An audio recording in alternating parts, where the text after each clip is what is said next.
Boeing 777 cruised at 37,000 feet through crystalline darkness, its passengers lost in the artificial twilight of a red-eye flight from Seattle to Frankfurt. Most slept beneath thin airline blankets, unaware that below them, the North Atlantic stretched like black glass under a canopy of stars. In seat 12A, Captain Valentina Ghost Kozlova dozed fitfully, her weathered hands folded over a dog-eared paperback novel she'd been trying to finish for months. At 42, the retired Air Force pilot still carried herself with the precise posture of someone who'd spent 20 years strapped into cockpits, though tonight she wore civilian clothes, jeans, a faded Georgetown University sweatshirt, and worn leather boots that had walked her through 3 combat deployments. The intercom crackled to life at 2:47 hours, jolting passengers from their restless sleep. "Ladies and gentlemen, this is Captain Morrison speaking. We have an unusual situation developing, and I need to make an emergency announcement. We've been contacted by military air traffic control, and they're requesting that we identify any qualified fighter pilot currently aboard this aircraft." Whispers rippled through the cabin like wind through wheat. Passengers craned their necks, searching faces in the dim lighting as if a pilot might somehow be identifiable by sight alone. Flight attendants moved through the aisles with practiced calm, though their eyes betrayed confusion. The captain's voice returned, more urgent now. "If there is a current or former military pilot aboard, particularly someone with fighter experience, please press your call button immediately. This is not a drill, and time is of critical importance." Valentina's fingers hesitated over the call button. She'd been out of the cockpit for 18 months, officially grounded after a classified incident over the Baltic Sea that had earned her both a Distinguished Flying Cross and a medical discharge she'd never wanted. The nightmare still came most nights, flashes of afterburners and the weight of decisions made in milliseconds. She'd boarded this flight to attend her mentor's funeral in Germany, Colonel Marcus Iron Rodriguez, the man who taught her that the sky belonged to those brave enough to claim it. 3 seats ahead, a businessman in a rumpled suit pressed his call button. "I flew commercial airlines for 30 years, he announced proudly to the approaching flight attendant. Behind Valentina, a young man claiming Air Force experience raised his hand, though his nervous fidgeting suggested otherwise. Neither had the calloused hands or the unconscious habit of checking 6 o'clock that marked a true combat pilot. Valentina closed her eyes, feeling the familiar weight of responsibility settling on her shoulders like an old flight suit. Outside her window, she caught the distant glint of navigation lights, military aircraft maintaining formation just beyond visual range. Whatever was happening down there, whatever had prompted this unprecedented request, she already knew the truth. She was the only real fighter pilot on this plane. The intercom crackled again, and she knew her peaceful retirement was about to end. Captain Morrison's voice cut through the cabin's tension like a blade through silk.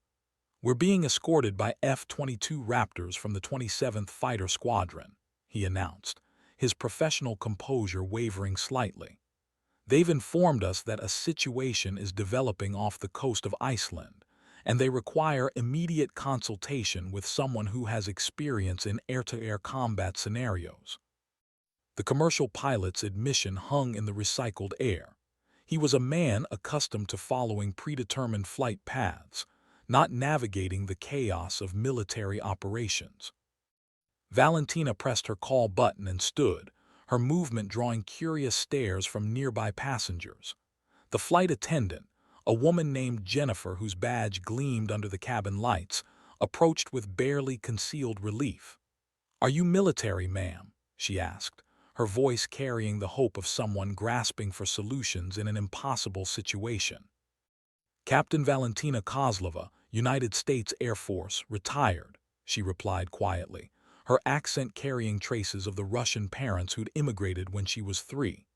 20 years active duty, F-16 and F-35 qualified, 3 combat deployments. She didn't mention the classified missions, the nights spent flying interdiction runs over hostile territory while the world slept. The businessman ahead turned in his seat, his expression shifting from confidence to something approaching embarrassment. The young man behind her fell silent. There was something in Valentina's bearing, the way she held her shoulders, the economical precision of her movements, that marked her as authentic in ways their nervous energy could never replicate. "Captain Morrison would like to speak with you immediately," Jennifer said, gesturing toward the cockpit. As they moved through the cabin, Valentina caught fragments of whispered conversations. "She looks too small to be a fighter pilot. Are you sure she's qualified? Why isn't she still active duty?" The cockpit of the Boeing 777 felt cramped after years in fighter aircraft, though Valentina appreciated the familiar glow of instrumentation and the focused energy of pilots under pressure. Captain Morrison turned to greet her, his graying hair and steady hands suggesting decades of experience. Beside him, First Officer Karen Walsh studied approach charts with the intensity of someone half her age. "Captain Kozlova," Morrison began, relief evident in his voice. "I've been flying commercial for 15 years, but I've never dealt with anything like this. The F-22 pilots are requesting direct communication with you." He gestured toward the radio headset hanging beside his station. "They say there's a developing situation involving unidentified aircraft operating without transponders approximately 200 miles southeast of our position." Valentina accepted the headset, the familiar weight bringing back memories of countless tactical communications. She keyed the microphone with practiced ease. "Raptor lead, this is Ghost Actual, currently aboard civilian flight Lufthansa 441. Request sitrep on current engagement parameters." The response came immediately, crisp and professional. "Ghost Actual, Raptor lead. We have multiple bogies, fast movers, operating in restricted airspace. Initial assessment suggests non-NATO aircraft conducting unauthorized reconnaissance of shipping lanes. Rules of engagement are currently weapons hold, but the situation is evolving rapidly." Valentina's trained mind immediately began processing tactical implications. Non-NATO aircraft in international airspace could mean anything from Russian reconnaissance flights to something far more serious. The tactical radio frequency buzzed with controlled urgency as Valentina adjusted her headset, falling back into rhythms that had defined 2 decades of her life. Through the commercial airliner's windscreen, she could see the running lights of the F-22 Raptors maintaining perfect formation off their starboard wing, sleek Predators carved from titanium and composite materials, their angular surfaces designed to slip through enemy radar like whispers through darkness. "Ghost Actual, Raptor lead," the voice continued, belonging to someone she estimated was half her age based on the slight tension underlying his professional tone. "We're tracking 6 unidentified aircraft in a combat spread formation, altitude Angels 20, heading 270 at approximately Mach 1.2.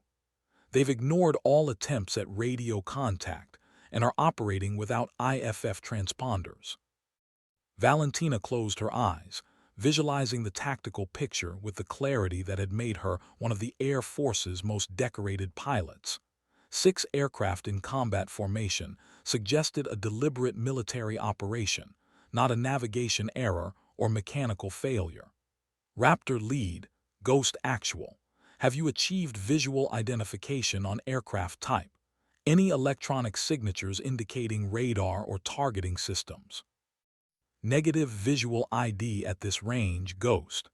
Electronic Warfare Officer reports active radar painting from multiple sources, consistent with air-to-air search and fire control systems. These aren't commercial aircraft, ma'am." The weight of the situation settled on Valentina like the G-forces she'd grown, accustomed to pulling in tight combat maneuvers. Behind her, Captain Morrison and First Officer Walsh listened to the exchange with expressions of controlled concern. They were skilled pilots, but this was venturing into territory where their experience in civilian aviation provided little guidance. "Raptor lead, what's your current weapons status and rules of engagement?" Valentina asked, her voice carrying the authority of someone accustomed to making life-and-death decisions in compressed timeframes. "Weapons tight, ma'am.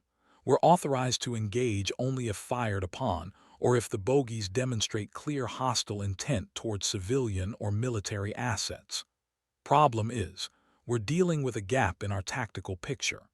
The bogies appeared on radar approximately 20 minutes ago, but satellite imagery suggests they may have launched from a position we can't immediately identify." This was the kind of scenario that had filled Valentina's nightmares since her medical discharge. Situations requiring split-second tactical decisions with incomplete information. During her final deployment, she'd been forced to make a similar judgment call over the Baltic, engaging what appeared to be hostile aircraft that turned out to be part of a classified NATO exercise gone wrong. The friendly fire incident had cost her career and nearly sparked an international incident. "Ghost Actual, we're requesting your assessment based on your combat experience. These aircraft are currently on an intercept course with a NATO supply convoy approximately 40 nautical miles southeast of our position. Convoy includes 2 destroyers and a logistics vessel carrying humanitarian supplies to Eastern European allies." Valentina felt her pulse quicken. The tactical picture was becoming clearer, and none of the emerging possibilities were encouraging. 6 military aircraft operating without identification, actively painting targets with fire control radar, approaching a NATO convoy. This had all the hallmarks of a deliberate provocation designed to test alliance responses and gather intelligence on defensive capabilities. "How much time until the bogies reach the convoy?" she asked. "At current speed and heading, approximately 12 minutes. 12 minutes to prevent what could become the opening exchange of a much larger conflict." The mathematics of aerial warfare had always appealed to Valentina's analytical mind. Vectors and velocities, energy management and engagement envelopes, the precise calculations that determined whether pilots returned home or became statistics in classified after-action reports.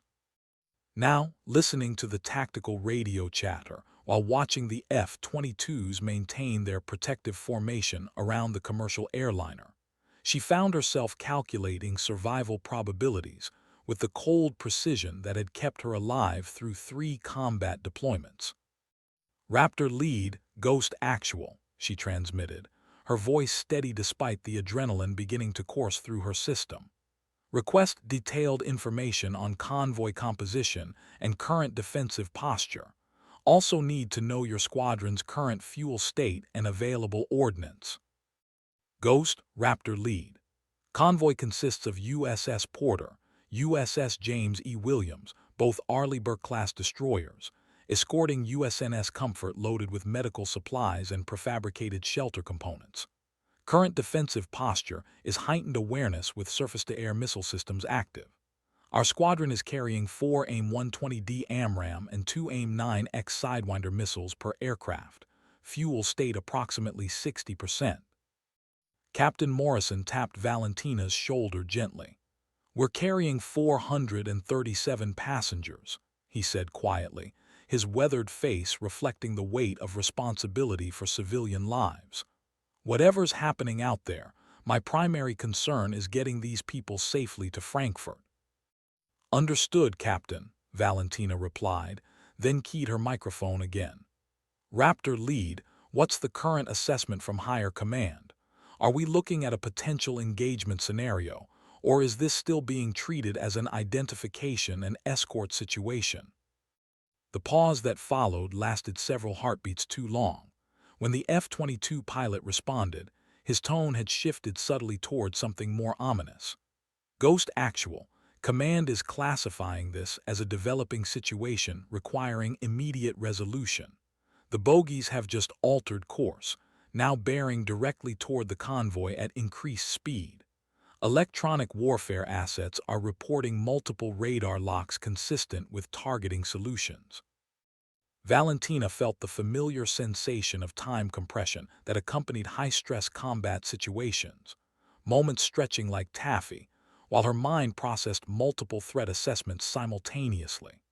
Through the cockpit windows, she could see the aurora borealis painting the northern horizon in ethereal greens and blues, a reminder of the natural beauty that continued regardless of human conflicts playing out beneath it.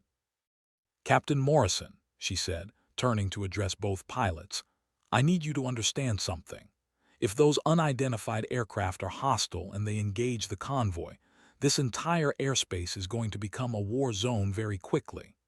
The F-22s escorting us are some of the most capable air superiority fighters ever built, but 6 unknown aircraft with targeting radar active suggests a coordinated military operation."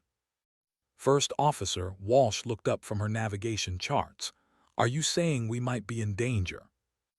"I'm saying that in approximately 10 minutes, we're going to find out whether this is a reconnaissance mission that got too bold or the opening move in something much larger," Valentina replied. "Either way, I recommend we contact air traffic control and request immediate clearance to an alternate altitude and heading that takes us well clear of the engagement area." The tactical radio crackled again. "Ghost Actual, Raptor Lead. Bogies have just gone supersonic. Time to intercept now estimated at 8 minutes." The commercial airliner's cabin had taken on the surreal quality of a theater before the curtain rises.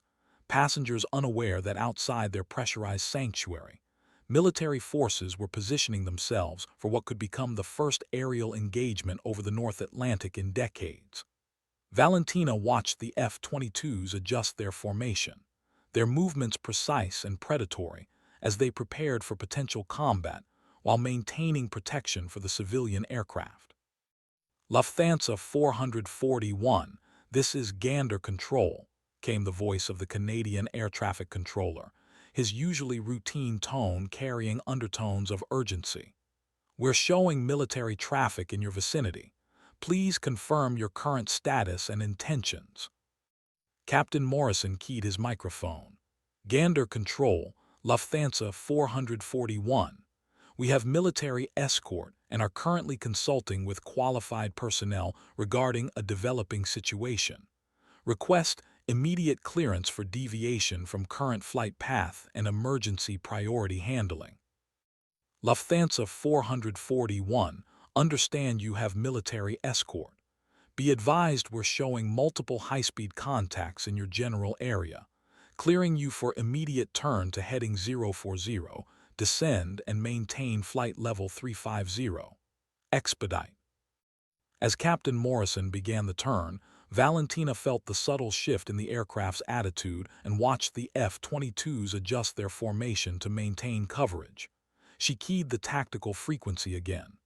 "Raptor Lead, Ghost Actual. What's the current assessment from AWACS? Do we have any additional air assets being vectored to the area?" "Ghost, Raptor Lead.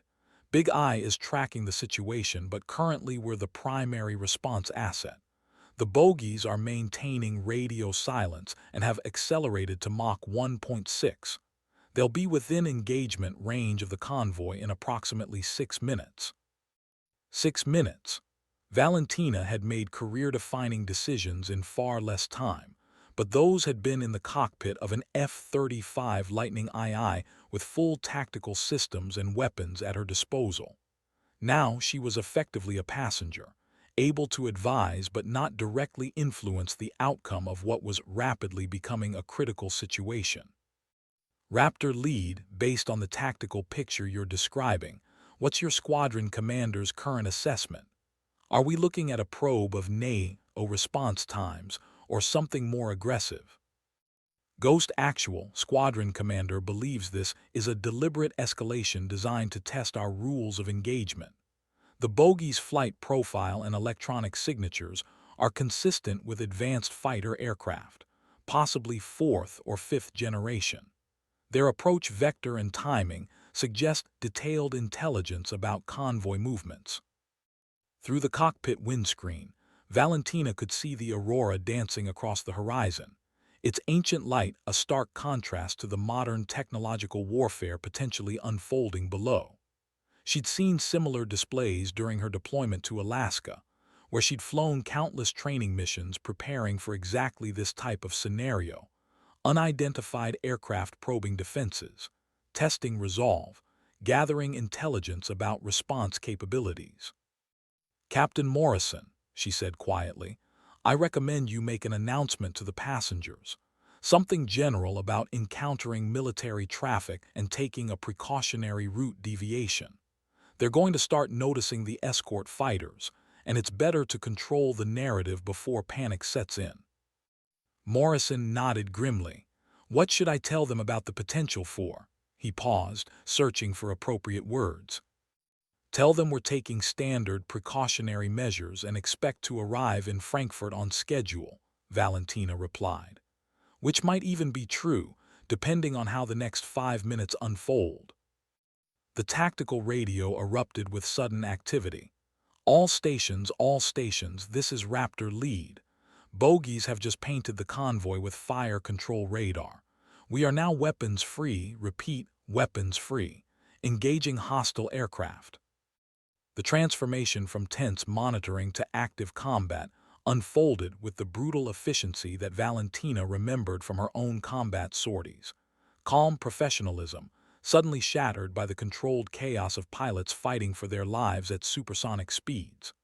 Through her headset, she could hear the F-22 pilots switching to combat frequencies, their voices maintaining professional composure while coordinating engagement sequences that would unfold in seconds.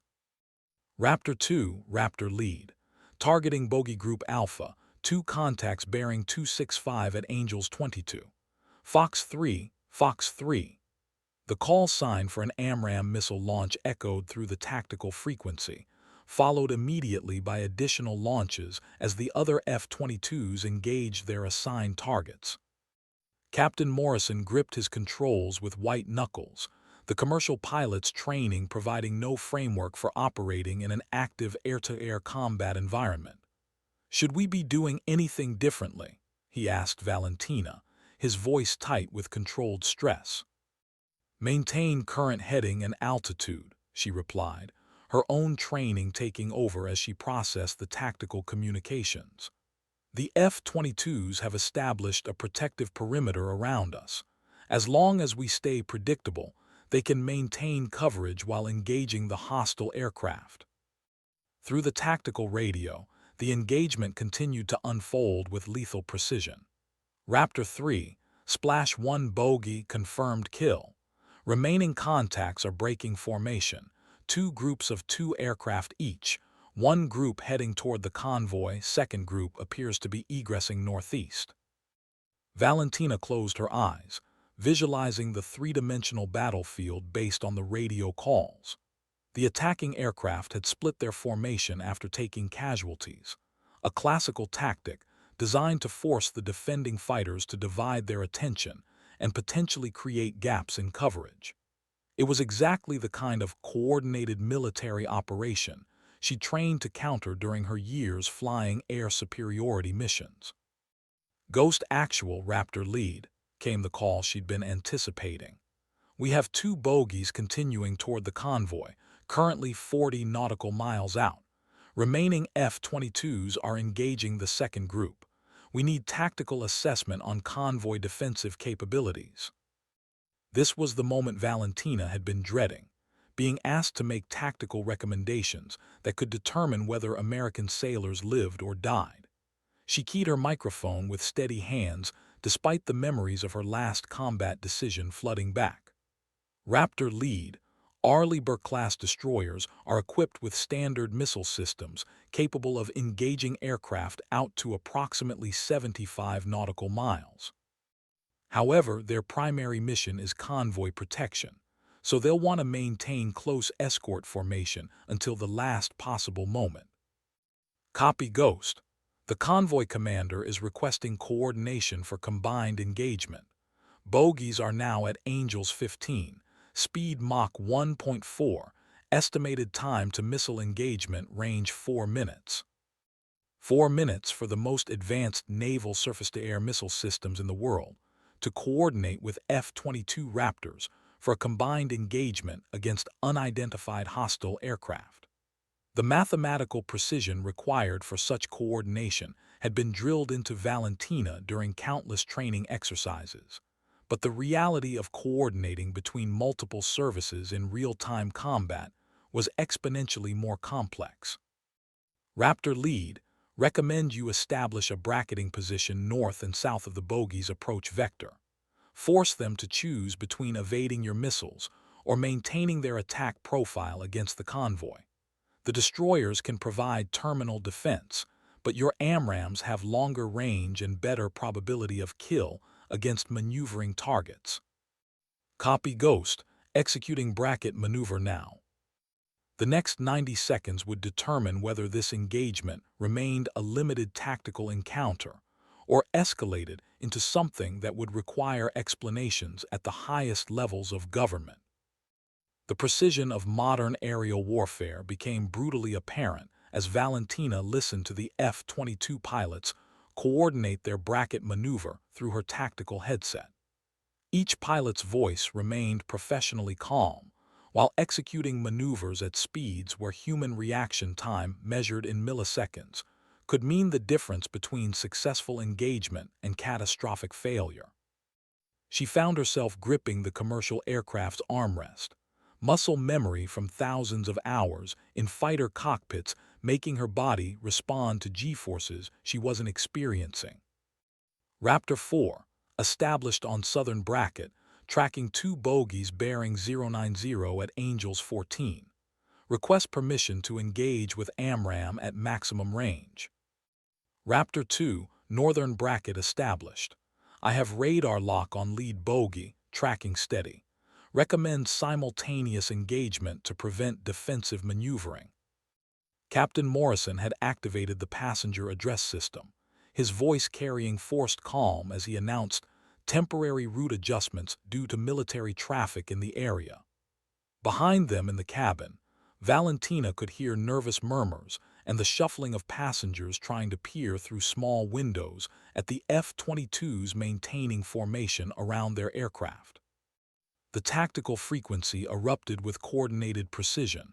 Raptor 4, Fox 3, AMRAAM away, tracking target designated Bandit 1.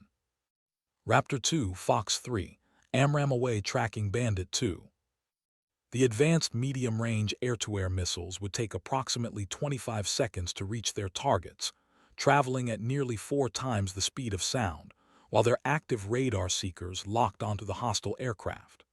During her active duty years, Valentina had fired 17 AMRAAMs in combat situations, and the waiting period between launch and impact always felt like an eternity compressed into heartbeats. Ghost Actual Raptor Lead, came the call she'd been expecting. Both missiles tracking normally, time to impact 18 seconds. Bogies are maintaining course and speed, no defensive maneuvering observed. This is either supreme confidence or they're not equipped with missile approach warning systems, Valentina finished, which would suggest these aren't first-line military aircraft. The implication hung in the tactical radio silence. If the attacking aircraft weren't equipped with modern defensive systems, it suggested they might be export versions of advanced fighters, older generation aircraft, or possibly even civilian aircraft modified for military use. Each possibility carried different strategic implications about who was conducting this operation and why. Raptor 4 missile impact, Splash 1, confirmed kill on Bandit 1. Raptor 2 impact, negative, Bandit 2 deployed countermeasures, missile missed. Target is now in defensive spiral, descending through Angels 10. The engagement had become more complex. One hostile aircraft destroyed, one still maneuvering and potentially capable of reaching the convoy. Valentina's tactical mind immediately began calculating engagement options for the surviving bogey, factoring in fuel states, remaining missiles, and the critical need to maintain some F-22s in protective formation around the civilian aircraft. Raptor Lead, Ghost Actual. Surviving bogey's defensive spiral puts it below effective radar coverage from your current altitude. Recommend you coordinate with convoy air defense systems for terminal engagement while maintaining high-altitude coverage of remaining threats.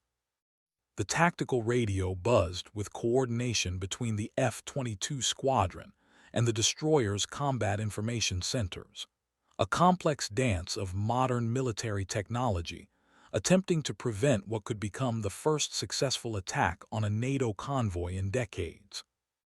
All stations, this is USS Porter Combat Information Center. We have the surviving bogey on surface search radar, currently 22 nautical miles southeast, descending through flight level 50. Request all air assets maintain altitude above flight level 150 to avoid interference with our surface-to-air missile engagement. 22 nautical miles. Close enough for the destroyer's standard missiles to engage, but also close enough for the surviving hostile aircraft to potentially launch its own weapons if it was carrying any. The USS Porter's Combat Information Center represented the pinnacle of naval air defense technology. Its Aegis system capable of tracking and engaging multiple aerial threats simultaneously, while coordinating with other ships and aircraft in a complex tactical picture.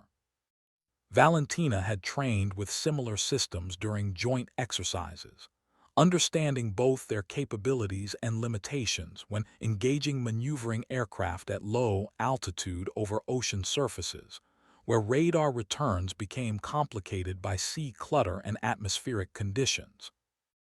Raptor lead, Ghost Actual, she transmitted, her voice carrying the authority of someone who had coordinated similar engagements in combat. The surviving bogey's low-altitude approach suggests either sophisticated training in naval attack profiles or desperation. Either way, the destroyer's engagement window is going to be compressed due to radar horizon limitations. Copy Ghost. USS Porter is reporting active radar lock on the target, requesting final confirmation before missile launch. This was the moment that separated training from reality, the final decision point where theoretical exercises became lethal force applied in international airspace. Valentina had been in similar positions 17 times during her combat deployments, each instance requiring split-second assessments of hostile intent, rules of engagement, and potential collateral damage. Through the commercial aircraft's windscreen, she could see the aurora still dancing across the northern horizon, its natural beauty a stark contrast to the technological warfare unfolding in the darkness below. The passenger cabin behind her remained relatively calm, most travelers unaware that their safe passage home depended on the professional competence of military personnel they would never meet. USS Porter Raptor lead. Bogey is now 15 nautical miles out, maintaining attack profile toward convoy. Rules of engagement authorize defensive fire. You are cleared to engage. Raptor lead USS Porter. Standard missile away, tracking target designated Bandit 2. Time to impact 47 seconds. The Standard missile would streak upward from the destroyer's vertical launch system at nearly Mach 3.5. Its sophisticated guidance system, designed to intercept everything from sea-skimming cruise missiles to high-altitude bombers. Against a single maneuvering fighter aircraft at low altitude, it represented overwhelming technological superiority, assuming perfect execution of systems that had never been tested in actual combat against advanced military aircraft.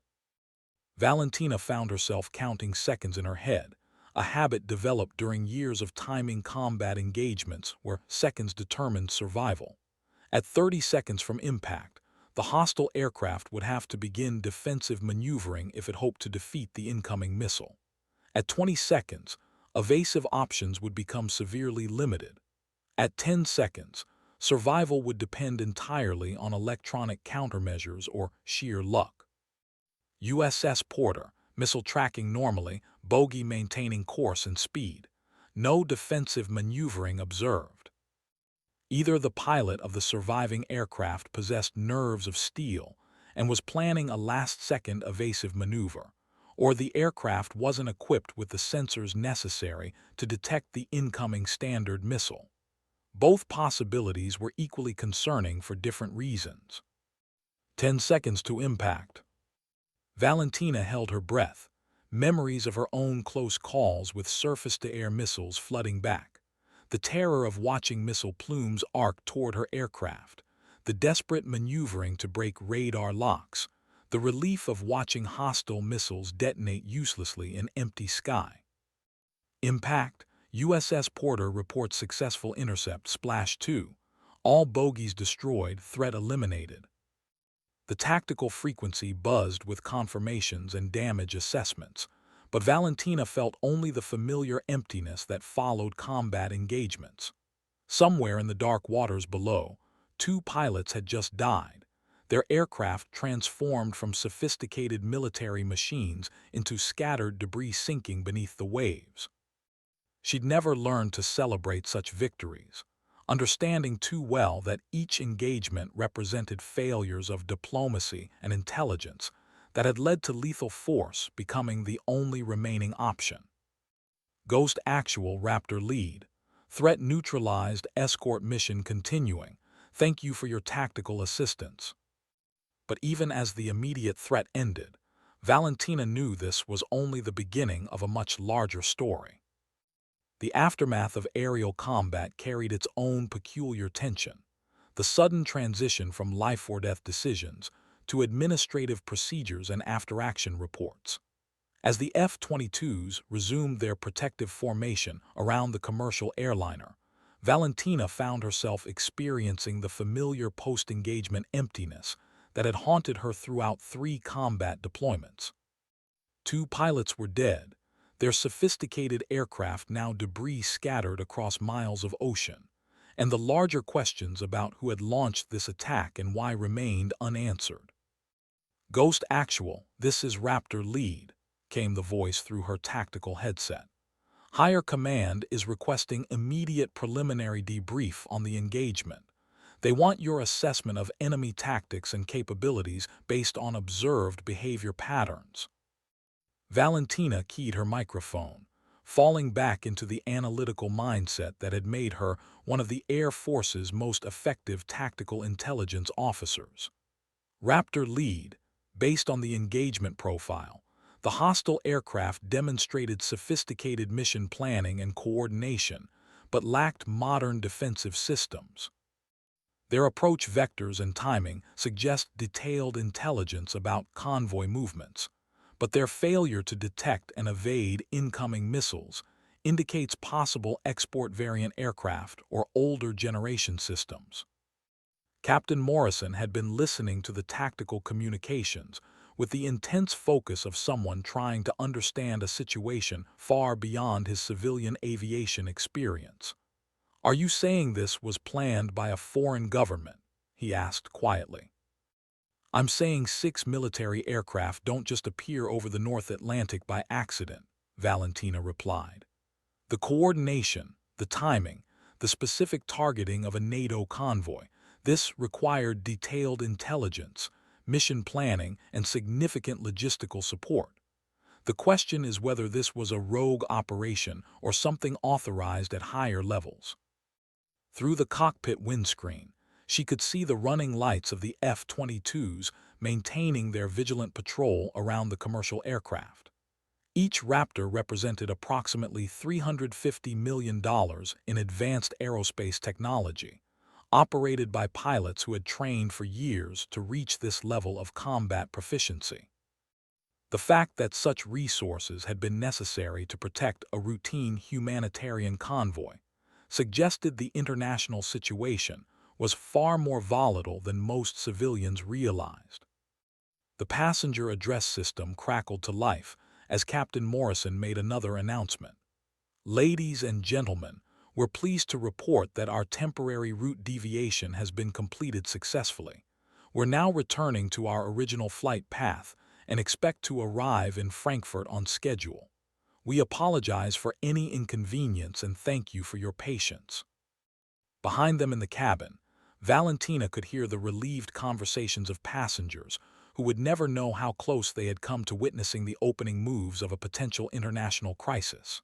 For them, this would be remembered as a flight with unusual route changes and mysterious military aircraft visible through the windows. For the military personnel involved, it would be analyzed, debriefed, and classified in reports that would influence strategic planning for years to come.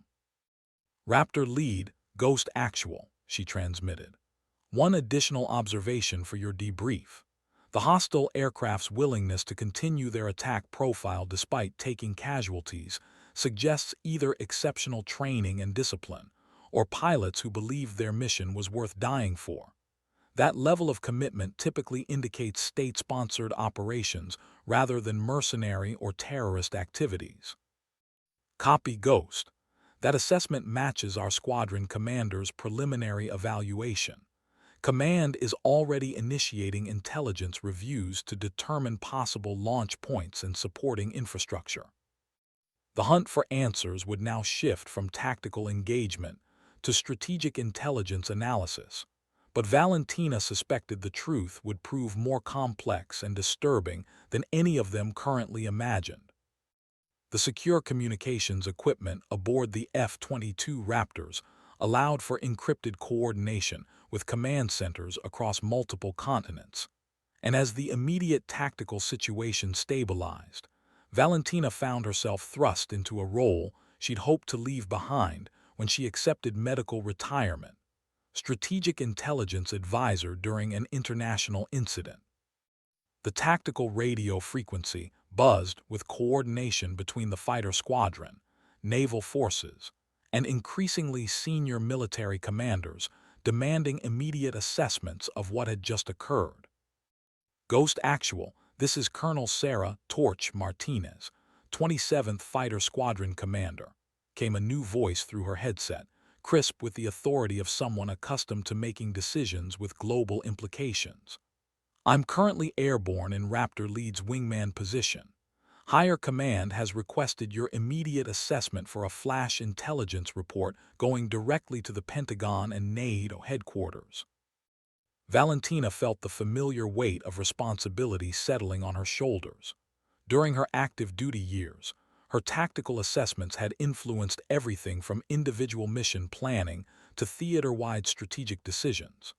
Now, 18 months after her medical retirement, she was once again being asked to provide analysis that could shape international response to what might be the opening move in a larger conflict. Colonel Martinez, Ghost Actual. Based on observed enemy tactics, this was a sophisticated probe of NATO response capabilities rather than a serious attempt to damage the convoy. The hostile aircraft demonstrated detailed intelligence about convoy composition and routing, suggesting penetration of operational security at relatively high levels. However, their employment of outdated defensive systems indicates this may have been a deliberate decision to use expendable assets for intelligence gathering. The implications of her assessment were sobering. If foreign intelligence services had successfully penetrated NATO operational planning to the extent that they could precisely time and coordinate attacks against military convoys, then the alliance's security had been compromised at fundamental levels. The fact that the attacking aircraft appeared to be deliberately expendable suggested their operators considered the intelligence gathered more valuable than the platforms and pilots lost. Captain Morrison had been monitoring air traffic control frequencies while following the tactical communications, and his expression reflected growing concern about the broader situation developing around them. "Are we safe to continue to Frankfurt?" he asked. "If this was part of some larger operation, should we be diverting to a military airfield?" "The immediate tactical threat has been neutralized," Valentina replied. "But you're right to be concerned about broader implications. 6 military aircraft don't just appear over the North Atlantic without extensive planning and support. There's almost certainly additional intelligence gathering assets, satellites, electronic surveillance aircraft, possibly submarines, monitoring NATO response to this engagement."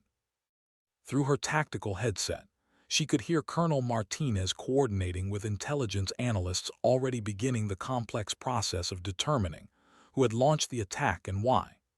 Modern military intelligence operated at the speed of digital communications, with analysts around the world simultaneously examining satellite imagery, electronic intercepts, and diplomatic traffic to piece together the complete picture of the operation they had just defeated. Ghost Actual, Colonel Martinez. Preliminary satellite analysis indicates the hostile aircraft may have launched from a position approximately 600 nautical miles northeast of the engagement area. That puts potential launch points in international airspace, but within range of several nation-states with advanced military aviation capabilities. 600 nautical miles suggested either carrier-based aircraft or long-range land-based fighters with aerial refueling support. Both possibilities indicated military operations requiring significant resources and planning, not the kind of improvised attack typically associated with terrorist organizations or rogue actors. Colonel, what's the current assessment from strategic intelligence? Are we looking at an isolated probe or potentially the precursor to something larger? The pause that followed was longer than tactical radio protocols typically allowed, suggesting Colonel Martinez was consulting with higher authority before responding. The encrypted burst transmission that followed Colonel Martinez's pause carried the weight of strategic intelligence assessments from the highest levels of the national security establishment. As Valentina listened through her tactical headset, she could hear the controlled tension in the squadron commander's voice that indicated the situation was more serious than anyone aboard the commercial airliner had initially realized. Ghost Actual, Colonel Martinez. I'm authorized to brief you on preliminary intelligence assessments for operational purposes only. Satellite imagery analysis suggests the hostile aircraft originated from a mobile sea-based platform, possibly a converted container vessel operating in international waters. Electronic intelligence indicates coordinated surveillance activities across multiple NATO operational areas over the past 72 hours. A converted container vessel operating as a mobile aircraft carrier represented a level of sophisticated asymmetric warfare that few nations possessed the technical capability to execute. The concept had been theoretical until recently, using civilian shipping platforms to launch and recover military aircraft while maintaining plausible deniability about state sponsorship. That such a system was now apparently operational suggested years of careful planning and substantial financial resources. Colonel, what's the assessment of additional threats to civilian aviation? Should commercial flights be avoiding specific areas or altitudes? Ghost, Higher Command, is currently evaluating flight restrictions for the North Atlantic Corridor. AWACS aircraft are being deployed to establish comprehensive,